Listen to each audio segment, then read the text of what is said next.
Ils ont fait des incantations dans l'ombre. Ils ont parlé contre ta maison. Mais ils n'avaient pas prévu une chose.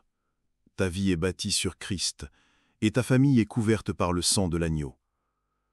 Aujourd'hui, la servante de Dieu, Joëlle Gloria Cabasselé, veut te rappeler une vérité éternelle. Aucun pouvoir des ténèbres, aucune sorcellerie, aucune attaque démoniaque ne peut renverser une vie fondée sur Jésus-Christ. Si tu es fatigué des combats spirituels, reste connecté, car cette parole est une déclaration de victoire pour toi et les tiens. Abonnez-vous, aimez et partagez afin d'apporter l'évangile de Jésus-Christ aux nations, car il y aura plus de joie dans le ciel pour un seul pécheur qui se repent. Que la bénédiction de Dieu soit votre partage dans le nom puissant de Jésus-Christ.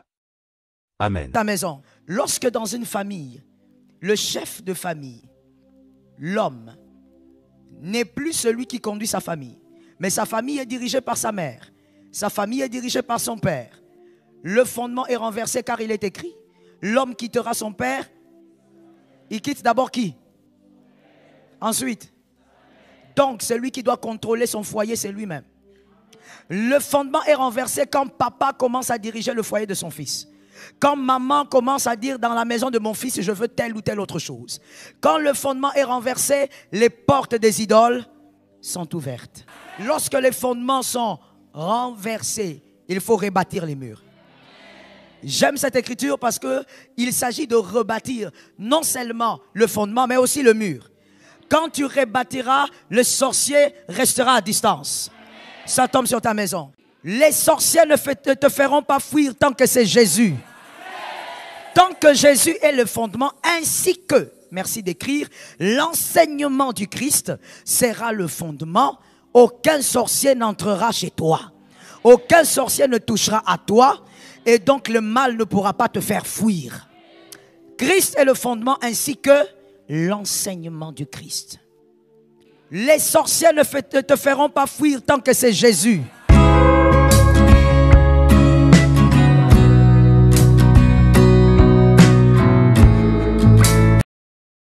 Les sorciers ne te feront pas fuir tant que c'est Jésus. Tant que Jésus est le fondement, ainsi que, merci d'écrire, l'enseignement du Christ sera le fondement. Aucun sorcier n'entrera chez toi. Aucun sorcier ne touchera à toi. Et donc le mal ne pourra pas te faire fuir. Christ est le fondement ainsi que l'enseignement du Christ. 3. Psaume 11, 3. Psaume 11, 3. Quand les fondements sont renversés, le juste, que fera-t-il?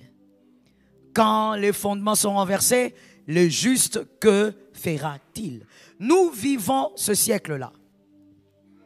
Nous vivons le siècle où le monde, le diable, la science même, s'organise pour renverser les fondements. S'organise pour briser le fondement, qui est l'enseignement du Christ. Mais le fondement, quand il est renversé, la Bible dit, qu'est-ce que toi tu dois faire? Parce que je suppose que tu es juste. En Christ, tu es juste. Tu n'es pas juste à cause de tes œuvres, mais à cause de sa justification. Alors, qu'est-ce que tu dois faire? Écriture. Michée 7, 11. Michée 7, 11. Michée 7, 11. Le jour où l'on rebâtira tes murs, voici la première chose à faire. Rebâtir. Ce jour-là, tes limites seront reculées. Ça tombe sur ta maison. J'ai aimé la foi que tu exprimes. Le jour où, qu'est-ce qui va se passer? Le jour où l'on rebâtira. Lorsque les fondements sont renversés, il faut rebâtir les murs. J'aime cette écriture parce qu'il s'agit de rebâtir non seulement le fondement, mais aussi le mur. Quand tu rebâtiras, le sorcier restera à distance. Ça tombe sur ta maison, même s'il y a des gens qui n'ont pas saisi cela. Lorsque tu vas rebâtir le fondement, tu rebâtis aussi le mur, le sorcier n'a pas d'accès. Il va reculer même s'il était à 0 mètre. Que Jésus te donne l'onction pour rebâtir au nom de Jésus. Que Jésus t'accorde l'onction de rebâtissement au nom de Jésus. Le fondement renversé, c'est quoi? Il y a plusieurs fondements dans nos vies. Selon, j'ai dit bien, l'enseignement du Christ. Quand c'est renversé, ça devient un problème. Le premier fondement, lorsqu'il est renversé, le sorcier est à l'aise et il va opérer dans votre vie. Lorsque le père, je parle d'une famille, lorsque le père ou la mère d'un homme marié devient le chef de sa famille, le fondement est renversé. Lorsque dans une famille, le chef de famille, l'homme, n'est plus celui qui conduit sa famille, mais sa famille est dirigée par sa mère, sa famille est dirigée par son père, le fondement est renversé car il est écrit, l'homme quittera son père, il quitte d'abord qui? Ensuite, donc celui qui doit contrôler son foyer, c'est lui-même. Le fondement est renversé quand papa commence à diriger le foyer de son fils.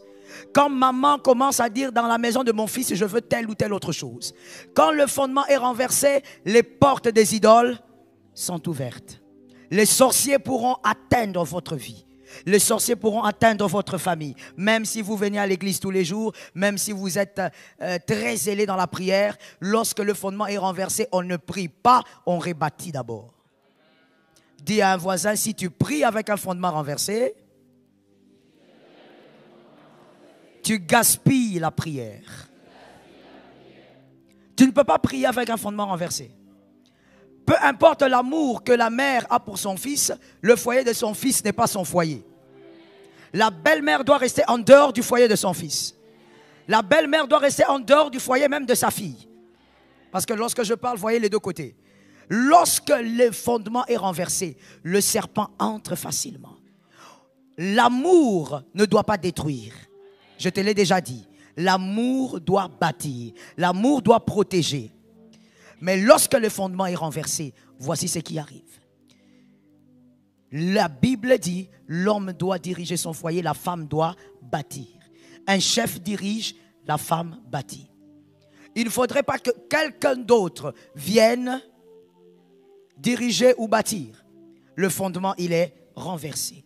C'est pour ça, d'ailleurs, que le serpent, dans Genèse 3, 1, quand il s'avance vers la femme, son but, c'est de renverser le fondement.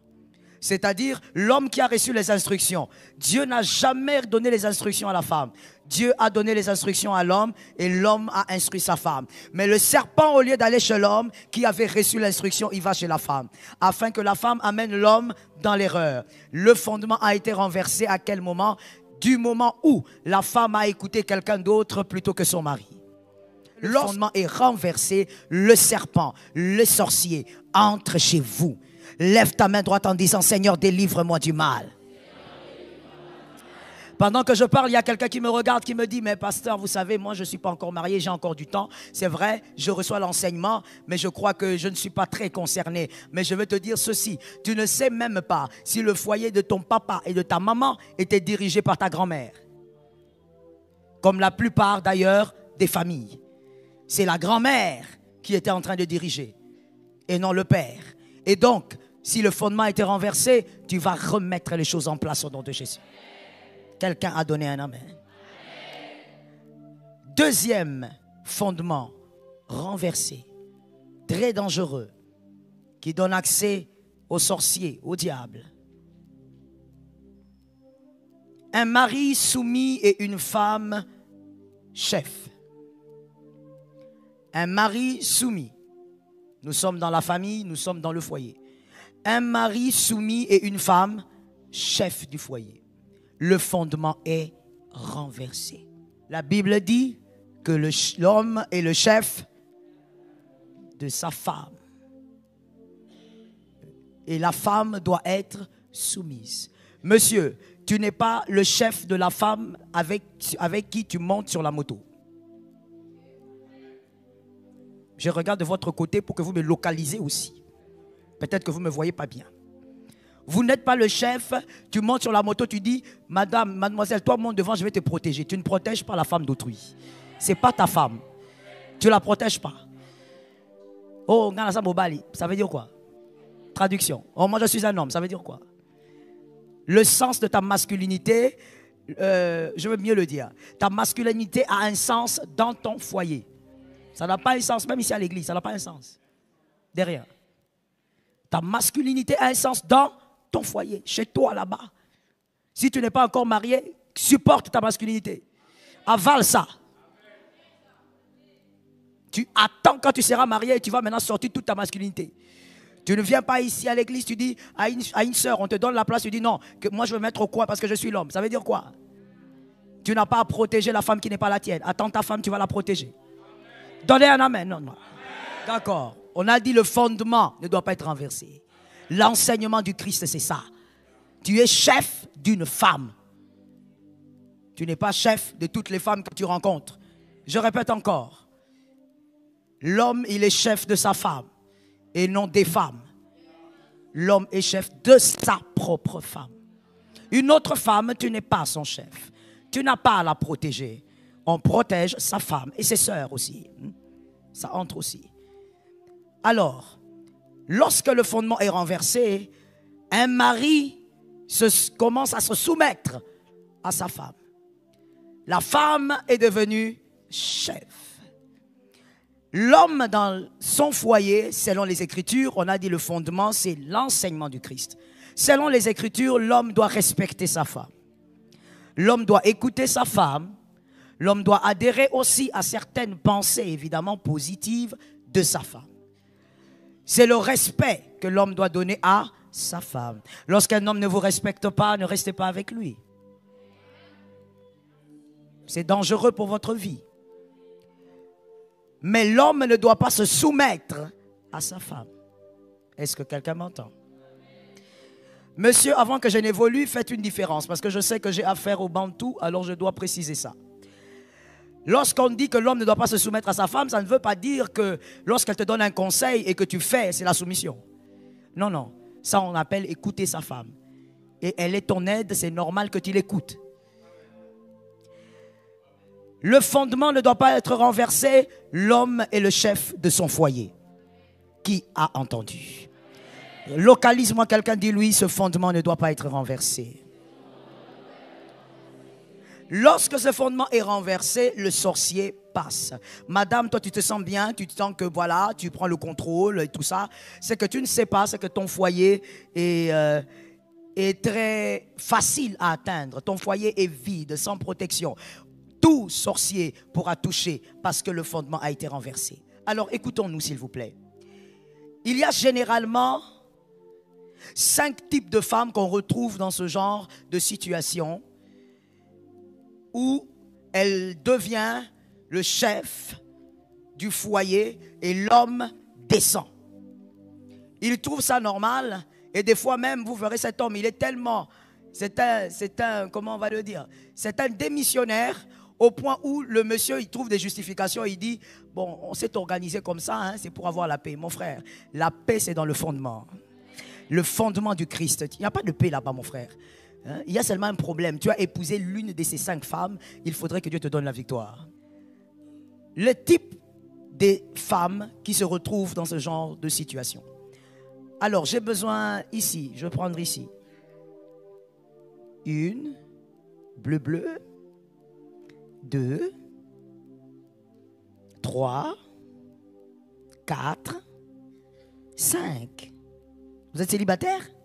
D'accord. Passez de ce côté s'il vous plaît. Je crois que là on va mieux vous voir. 5. Regardez l'assemblée. Merci. Donnez à chacune son écriteau. Le type de 5 femmes qui se retrouvent dans des foyers où le fondement est renversé, mais elle se sent bien dedans, elle ne fait pas ce qu'il faut. Et le diable en profite, et les sorciers en profitent. Si vous pouvez prendre ça dans le bon sens, que ça présente là-bas, que ça soit dans le bon sens. D'accord. Alors, pour ceux qui ont des bons yeux, on va commencer à partir de ma gauche et puis on va là-bas. On commence ici. Il s'agit de quoi? Est-ce que tu peux bien lire parce qu'il y a des gens qui sont loin qui ne lisent pas bien? D'accord. Est-ce qu'on a bien pris l'image pour ceux qui sont à l'extérieur, s'il vous plaît? Merci. Deuxième. Que la 4... Recule un peu, madame. Oui, reste dans la file. Deuxième, c'est quoi? Rébellion. Troisième. Quatrième. Cinquième. D'accord. Maman, sois à l'aise. Regarde là-bas. D'accord? Voilà. Tu vois que se tenir devant les gens, c'est pas facile. Hein? Voilà. Tu es là à juger. Non, non, non, la prédication n'était pas bonne. Ouais. Voilà. Alors, regardons, écoutons-nous bien, s'il vous plaît. Nous parlons des portes sorcellériques. Vous ne voyez pas? Tant pis pour vous alors. Hein? Non, non, non, non, ne tournez pas comme ça, vous allez abîmer les choses. Ils vont seulement entendre. Voilà. Vous allez voir après, frère. Alors, on commence par ici. C'est quoi? Déséquilibre. Déséquilibre. Le déséquilibre. Lorsque une femme est déséquilibrée, au niveau de son intelligence, elle va confondre son foyer et toute autre chose. Merci d'écrire. Elle va confondre son foyer et toute autre chose. C'est une femme ici, généralement les femmes déséquilibrées, on s'écoute très bien. Ce sont des femmes généralement très intelligentes. Ce sont des femmes qui réalisent des très grandes choses. Ce sont des femmes qui accomplissent des prouesses.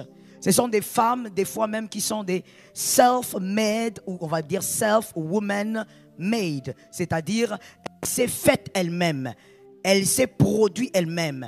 Elle est devenue ce qu'elle est devenue, comme on dit, par effort perso. Ça veut dire que ce sont des femmes généralement très intelligentes. Mais il y a un déséquilibre. Pourquoi? Parce qu'à cause de leur intelligence, elle est chef d'entreprise. Elle croit que son foyer, c'est la suite de son entreprise. On se capte? Elle est peut-être professeure à l'université. Elle croit que son mari, c'est l'un de ses étudiants. On se capte?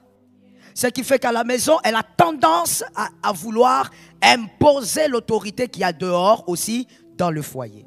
Elle ne considère pas le foyer comme étant une entité à part. Non, elle croit que c'est la suite.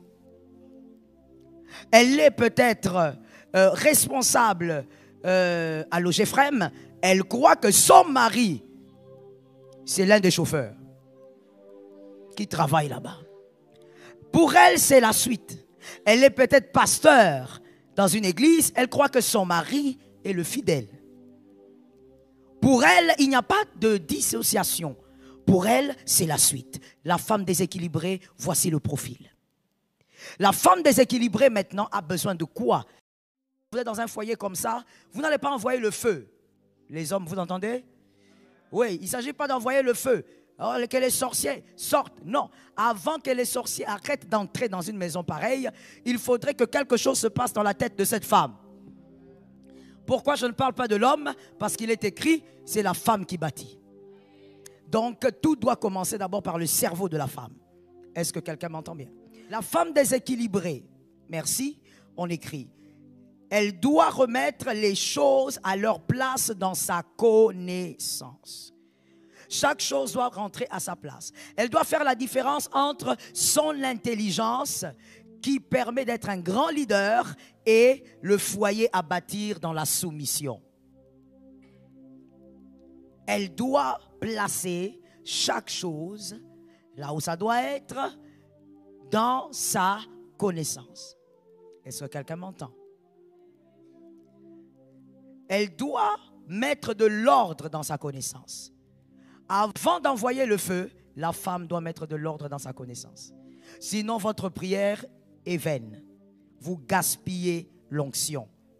Vous gaspillez la prière. Quelqu'un a reçu? Merci, madame. J'ai fini. Vous pouvez partir avec, hein, vous savez. La deuxième, c'est qui? Rébellion. Elle est rebelle. C'est-à-dire, elle s'est mariée avec cette semence de rébellion. Cette personne doit comprendre le sens du mariage pour que l'homme redevienne chef. Ou alors, c'est le genre, généralement, les femmes rebelles sont des femmes très brutales. Ce sont des femmes, quand on dit brutales, ce n'est pas seulement physique, même une brutalité verbale. Ce sont des femmes qui ne se laissent pas diriger. Ce sont des personnes qui ont du mal à accepter aussi le tort. Si tu as du mal à accepter le tort, et même si tu n'as pas encore manifesté une grande rébellion, que Jésus te délivre déjà. ton foyer est en danger, les sorciers vont y entrer et sortir comme ils veulent. Qu'est-ce que cette femme doit faire? Cette femme doit comprendre le sens du mariage. Il y a des gens qui se sont mariés sans en comprendre le sens. Le sens du mariage n'est pas... Est-ce que quelqu'un m'entend bien? Est-ce que quelqu'un m'entend bien? Dis à une voisine, mets-toi bien, ça va un peu bouger. D'accord. Alors, le sens du mariage n'est pas de trouver un bon partenaire sexuel. Le sens du mariage n'est pas, je veux trouver ma personne avec qui je veux éviter de pécher. Le sens du mariage, avant même la sexualité, c'est la soumission et l'autorité. Ça commence là-bas. Si la soumission et l'autorité ne fonctionnent pas, par exemple pour la femme rebelle, généralement dans le mariage, quand l'homme commence à se soumettre, la femme est rebelle, même dans l'intimité, soit éteint, soit hors du périmètre cellulaire. Mais ça ne sera pas la femme, c'est l'homme. L'homme aura du mal à fonctionner. Parce qu'un homme ça c'est le mot même qu'il faut, un homme sur lequel on domine ne peut pas s'épanouir même sexuellement. Même sexuellement, l'homme a besoin d'être honoré, respecté et avoir sa place de chef. Voilà pourquoi la plupart d'hommes ont un problème de ce côté-là. Des fois, les femmes aussi se plaignent. Mais qui est qui dans le foyer? C'est ça le problème. Le sens du mariage, en entrant, il faut connaître le sens du mariage. Écoutez-moi très bien maintenant, s'il vous plaît. Une prostituée peut donner le sexe, pas la soumission. La soumission, c'est la femme qui donne la soumission. Quelqu'un me dit, mais non, pasteur, comment vous dites ça? La plupart d'hommes, d'ailleurs, se sentent très bien auprès de certaines prostituées parce qu'elles sont très dociles. Attention, ne mélange pas. La soumission, ce n'est pas de la manipulation. La prostituée est manipulatrice. Elle fait ce que l'homme veut pour avoir. La femme n'est pas manipulatrice, elle est bâtisseuse. Donc la soumission, c'est pour la femme qui se marie. Et faites donc la différence. Lorsqu'il y a rébellion, la femme devient chef, l'homme commence à se sentir diminué, le serpent, les sorciers ont accès. Que l'Éternel nous délivre du mal. Merci madame, tu n'es pas rebelle. Au nom de Jésus. Feu. Troisième c'est l'ignorance. Il y a des femmes aussi qui se comportent en chef dans le foyer parce qu'elles ignorent simplement. Elle n'a peut-être pas grandi avec une mère qui l'a appris la soumission, ou elle a vu comment on vit soumise avec un mari. Elle a peut-être grandi dans plusieurs maisons. Elle n'a pas vu comment un père et une mère peuvent vivre l'ignorance. Une femme, il y a des femmes qui sont rebelles, qui sont devenues comme des chefs dans leur foyer à cause de l'ignorance. Une femme qui ignore doit faire quoi? Merci. Tu dois apprendre. C'est tout. Il ne faut pas te limiter à dire oh, laissez-moi arrêter de m'incriminer. Moi, je ne suis pas comme vous. Moi, je suis orpheline. Arrête ça. Tu es trop vieille pour brandir ton état d'orpheline. Ok? 45 ans, tu brandis ton état d'orpheline. 28 ans, tu brandis ton état d'orpheline. Tu sais, il y a beaucoup d'orphelines sur la terre. Hein? On est toutes là. Mais écoute, on apprend.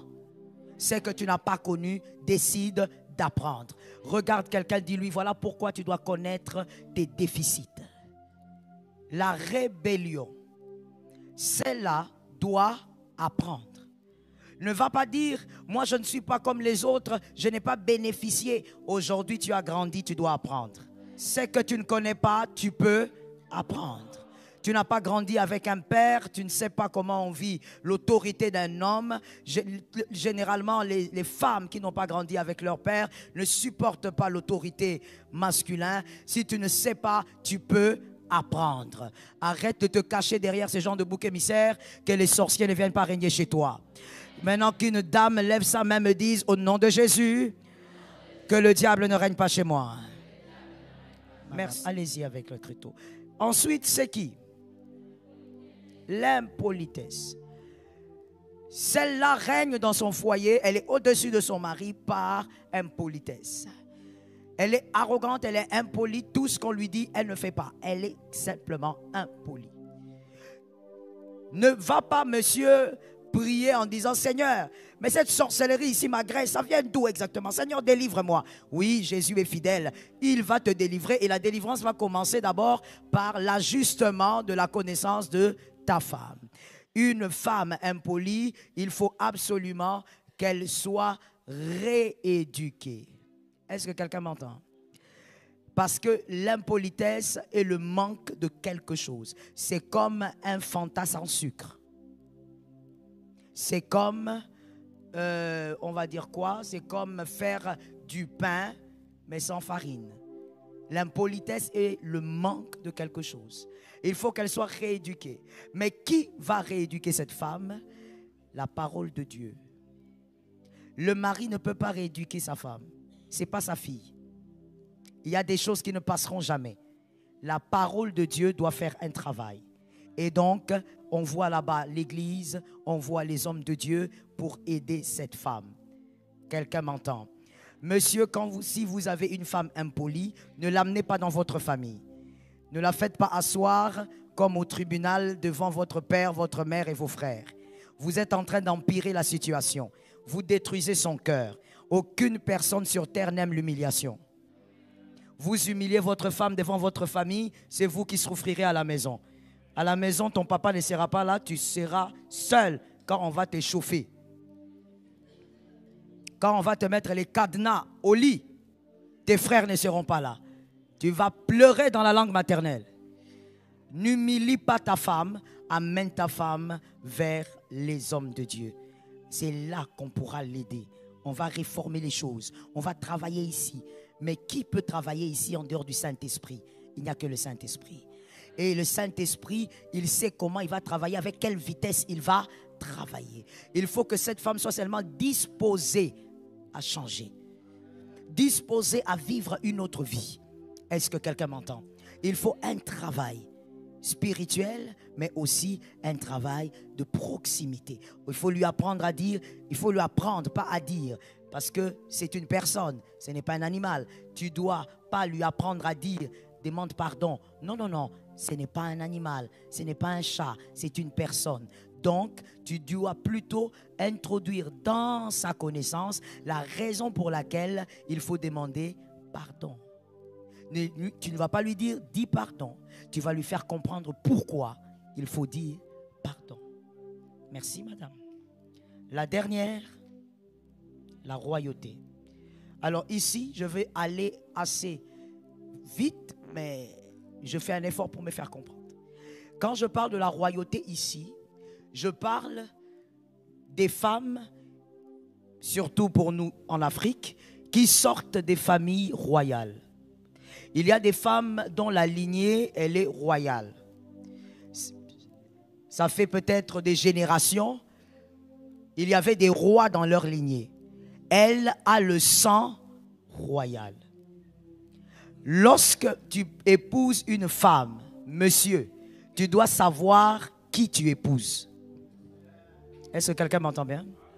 Parce que je veux vous expliquer quelque chose d'important. Lorsque une femme, comme celle qui est devant nous, et puis elle a bien fait, hein? Elle s'est bien tressée, comme vraiment l'Afrique, l'africaine. Alors, quand une femme sort d'une lignée royale, il y a eu des rois, il y a peut-être plus de 150 ans, il y a eu des rois. Tu dois savoir que son sang est différent. Je vais t'expliquer. Lorsque un roi naît, on prend cet enfant, et là je parle de tous les royaumes africains. Le rituel peut être différent, mais le sens est le même.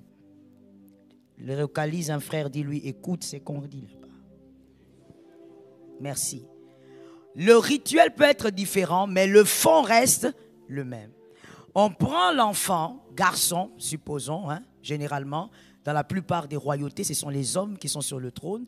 On prend et on parle. On dit par exemple, ce roi sera ceci, cela, cela. Et sa lignée, ce sont des hommes forts. Ce sont des femmes puissantes. Ce sont des personnes que personne n'écrase. Ce sont des personnes. Mais celle-ci n'est pas encore née. Celle-ci va naître 2 générations après. Mais elle sort de la lignée. on dit des paroles et on couvre ces enfants-là de certains vêtements qui expriment l'autorité. Ça dépend de chaque royaume. Je prends un exemple. Dans un royaume, il pourrait avoir comme totem le léopard, comme on l'a vu à une époque dans notre pays. Le léopard. On couvre cet enfant du léopard et on dit, l'esprit du léopard est sur toi. Pourquoi? Parce qu'on suppose que c'est l'autorité attachée à la royauté. C'est le roi, il doit avoir les yeux que les autres n'ont pas. Il doit sentir ce que les autres ne sentent pas. Et il doit être puissant comme personne. Et on déclare ça sur lui. Mais quand on déclare sur lui, on ne déclare pas sur sa tête. On ne déclare pas sur ses mains et pieds. Même si on est en train de voir un bébé ou un enfant, on est en train de parler à... Acclamez un peu pour les femmes des écoutes. Le sang. C'est pourquoi, maman, lorsque Jésus est mort à la croix, ce n'est pas comment je veux le dire? Ce n'est pas qu'un homme qui est monté à la croix. Il s'agissait du sang. Parce que même le brigand qui était à côté, il a aussi été crucifié, comme Jésus. Mais son sang ne nous sauve pas. Donc là-bas sur la croix, là, les 3 croix là, il était question de la qualité du sang. Quand on bénit le bébé là, on n'est pas en train de bénir l'homme. Tout ce qu'on dit tombe dans le sang.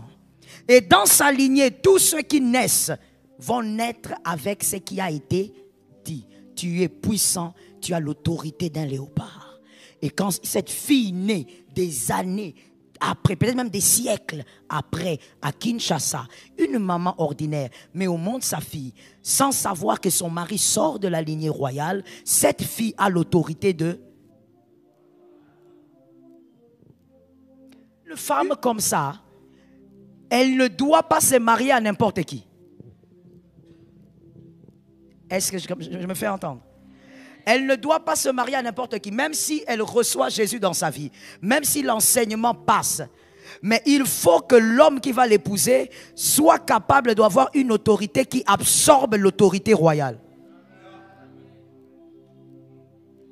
J'espère qu'on me comprend. On me comprend ou c'est ambigu? Ça va?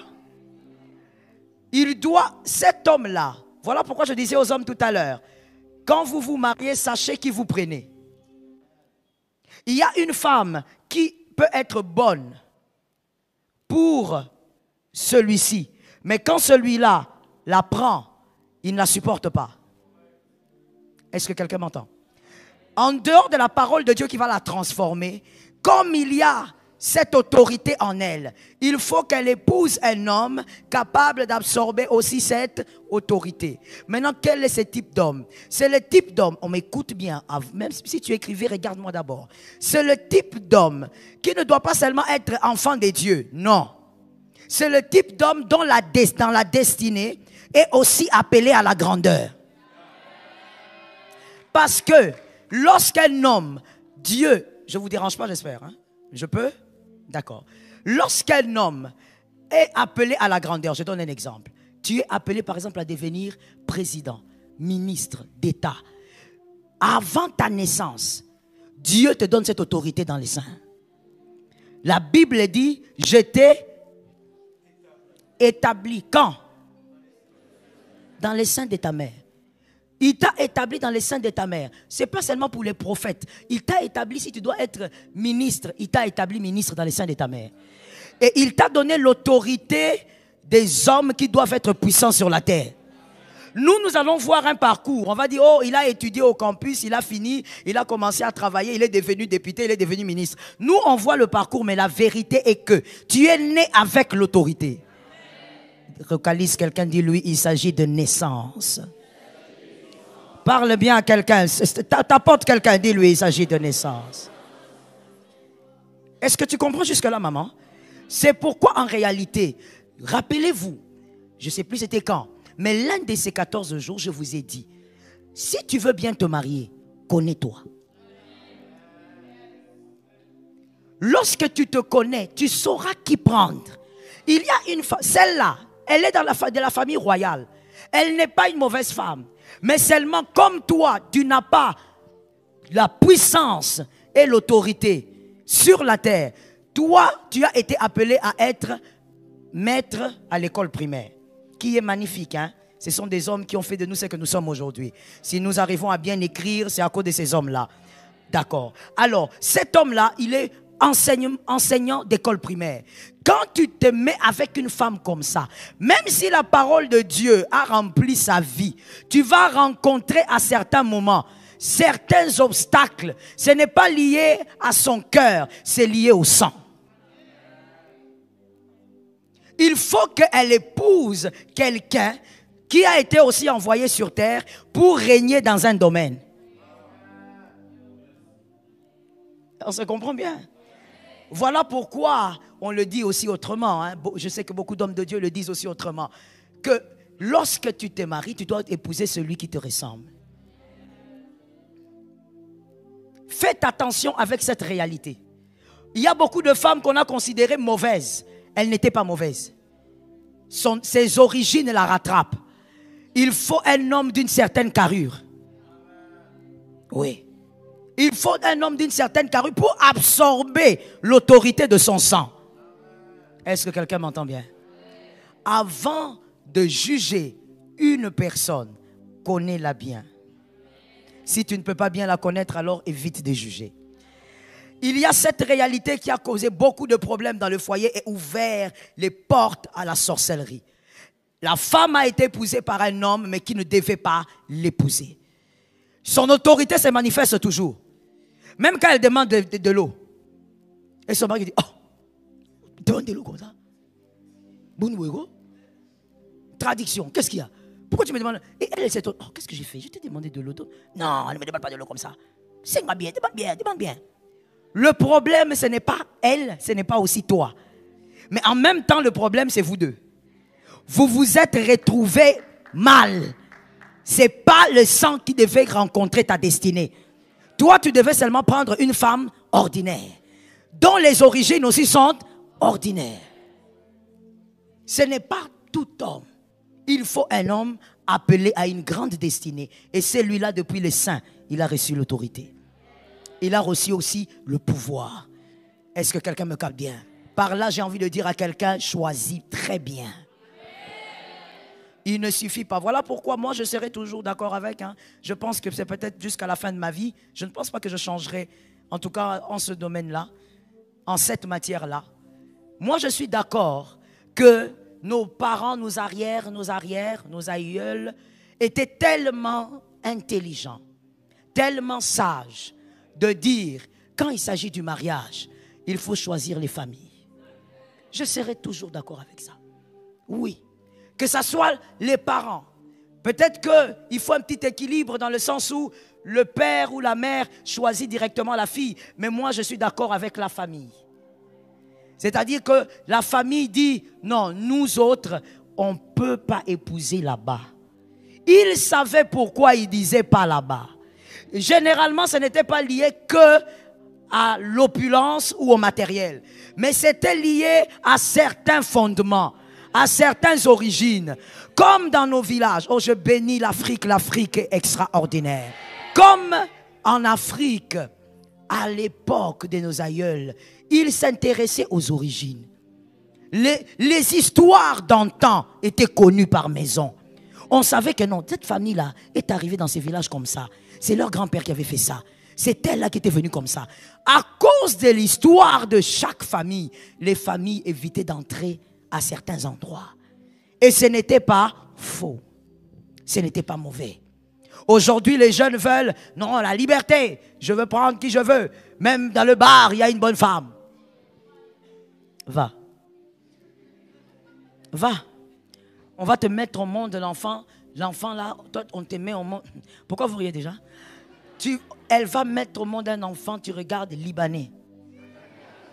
Mais toi, tu es comme tu es là. Toi-même, tu calcules. Est-ce que dans mes ancêtres, il y avait un Libanais quelque part? Tu deviens même fou.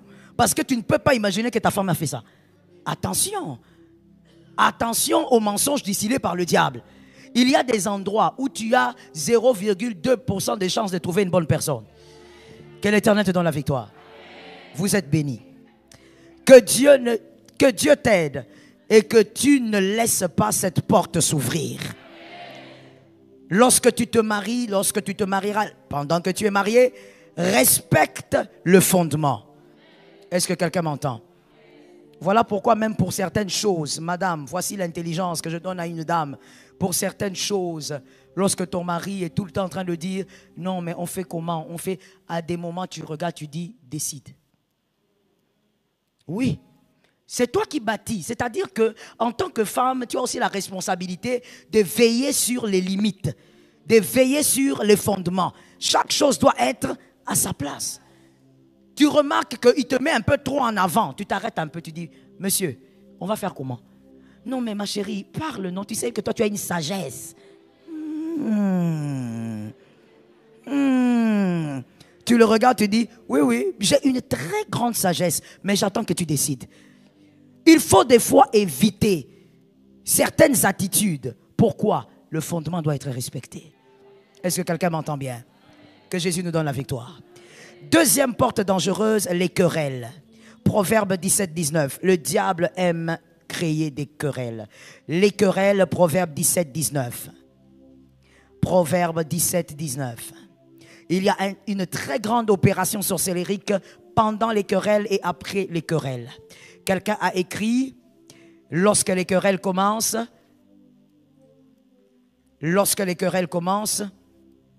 le danger est là, avant, après et pendant. Ou si vous voulez, avant, pendant et après. Le danger est là. Les sorciers aiment tellement cette stratégie, je vous dis, vous ne pouvez pas vous imaginer.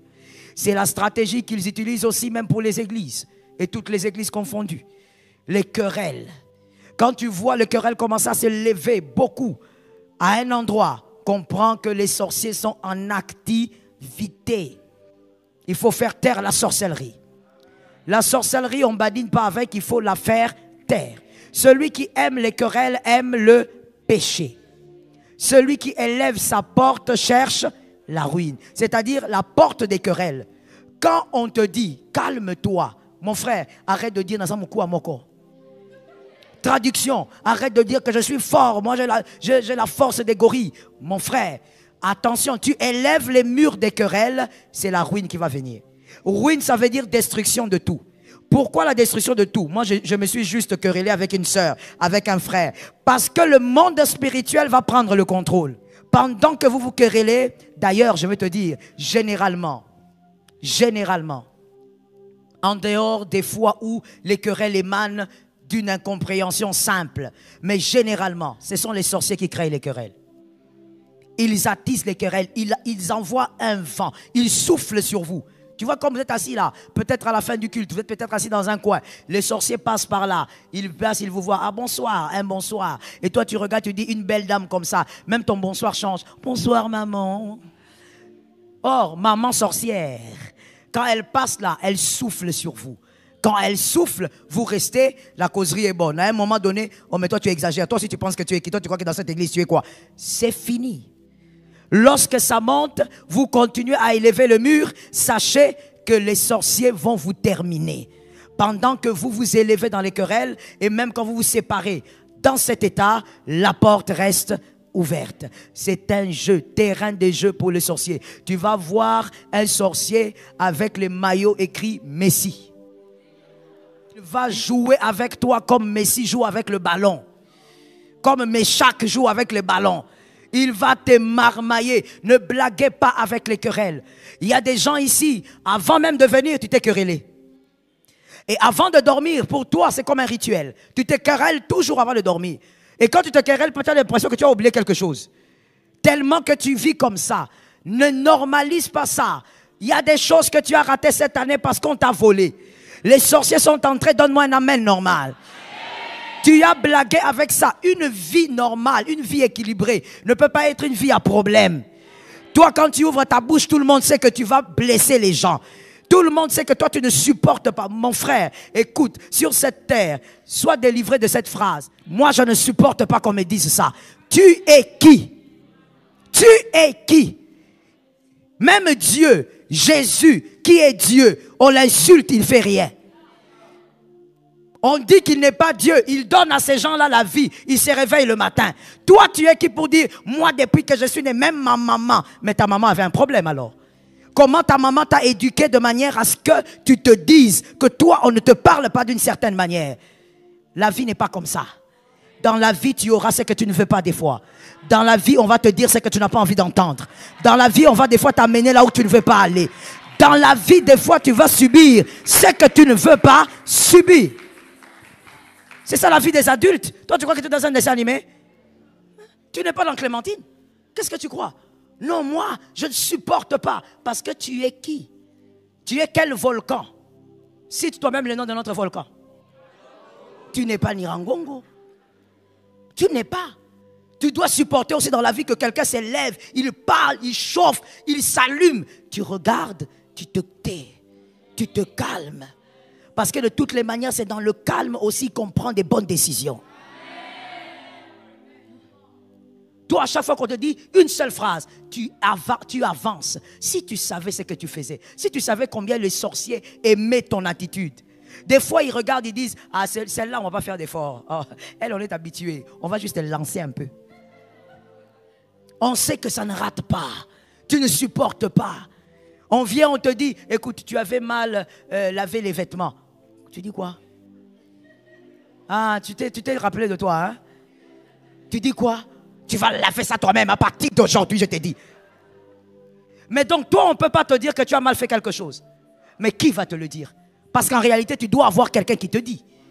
Tu n'es pas parfait, tu n'es pas parfaite. Les querelles sont les portes des sorciers. Monsieur, madame, aidez-moi s'il vous plaît avec vos téléphones. Dans l'église, il faut respecter ça. Mettez ça sous mode d'avion, ça va nous aider. Dans ton foyer, n'aime pas vivre dans les querelles.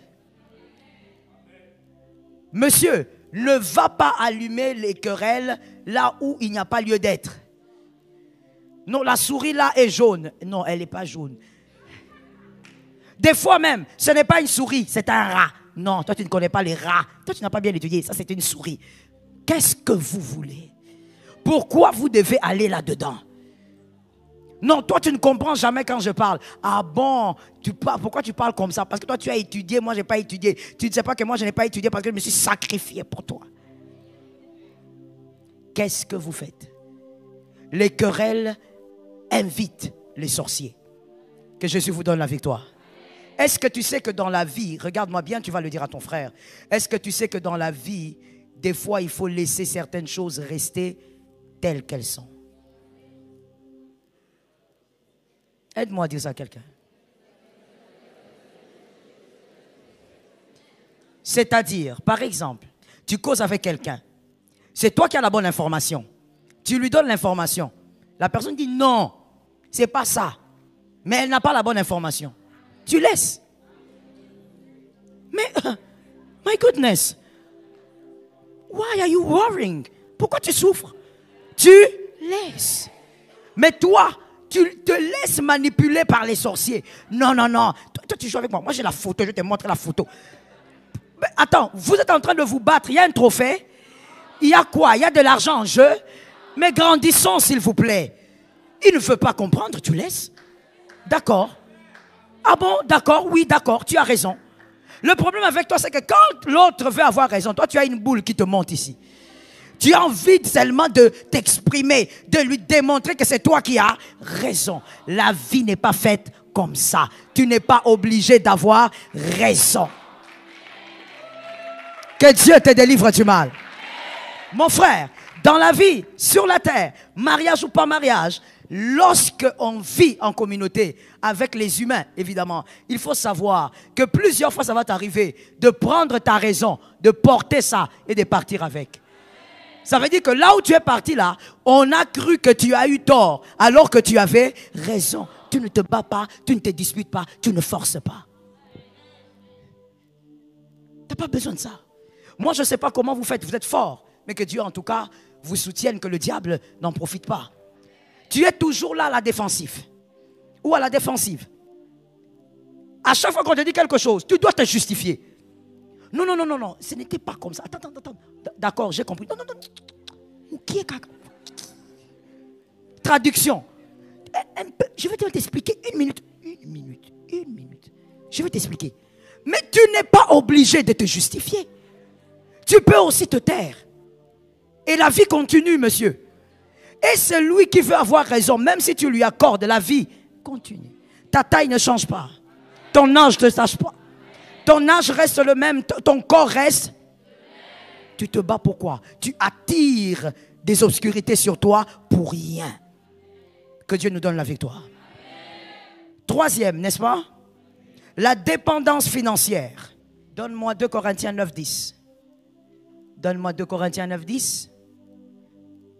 Celui qui fournit de la semence au semeur, c'est Dieu, et du pain pour sa nourriture, vous fournira, vous multipliera la semence. On dit qu'il va te fournir et il va te multiplier. Il augmentera les fruits de votre... Soyez juste. Je répète, soyez juste. On dit qui fournit la semence? C'est Dieu. Compte sur Dieu pour tes études. Compte sur Dieu pour le travail. Je parle ou je ne parle pas? Ne viens pas à l'église pour trouver quelqu'un qui va te donner du travail. J'avance ou je recule? Ne viens pas à l'église pour rencontrer quelqu'un qui va te donner du travail. À la fin du culte, nous nous saluons, merci, soyez bénis mon frère, bonjour mon frère, je te chalomise. À la fin du culte, on ne se dit pas, est-ce que je peux vous voir?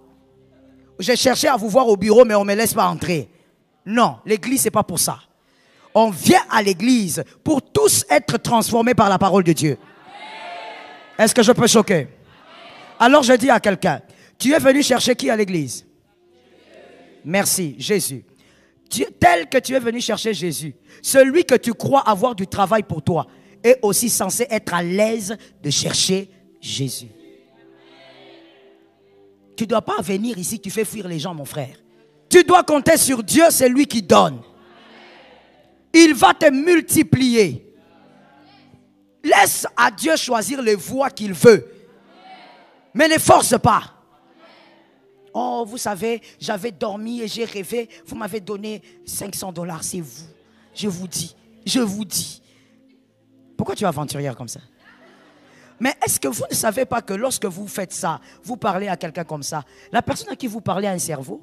Vous croyez qu'elle n'a pas de cerveau? Donc toi, tu crois que quand tu as réfléchi ta chose là, tu te mets devant quelqu'un qui n'a pas de tête. La personne a aussi une tête. Elle voit que tu es en train de vouloir manipuler. Est-ce que quelqu'un m'entend bien?